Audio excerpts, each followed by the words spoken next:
இது வந்து சிகப்பு பொன்னாங்கண்ணி கீரைங்க. பாருங்கள் எவ்வளோ பச்சை பசேன்னு வளர்ந்துருக்காங்க. இவங்கள கீரை பொரியல் செய்கிறதுக்காக இப்போ அறுவடை பண்ண போகிறேன்.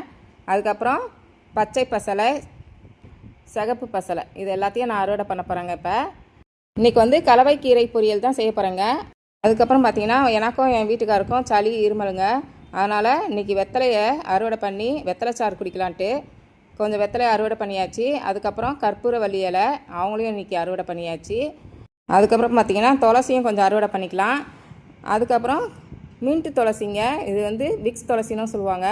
இது ரொம்ப நல்லாயிருக்கும். அந்த இலையை ஒரு இலையை மட்டும் சாப்பிட்டிங்கன்னா அவ்வளோ ஒரு வாசனையாகவும் இருக்கும். தொண்டையில் நல்லா இந்த விக்ஸு ஹால்ஸ்லாம் சாப்பிட்ற மாதிரி இருக்குங்க. அவ்வளோ நல்லா டேஸ்ட்டாக இருக்கும். தொண்டைக்கும் இதமாக இருக்கும். கூட மிளகு, சீரகம், பூண்டு, ஓமம், பெருங்காயம், கொஞ்சம் பனங்கற்கண்டு எல்லாத்தையும் போட்டு மிக்சியில் அரைச்சிட்டு அதை வடிகட்டி நம்ம சாறை குடித்தோம்னா ரொம்ப நல்லாயிருக்கும். சளி இருமல்லாம் ஓடியே போயிடுங்க நம்மளை விட்டு.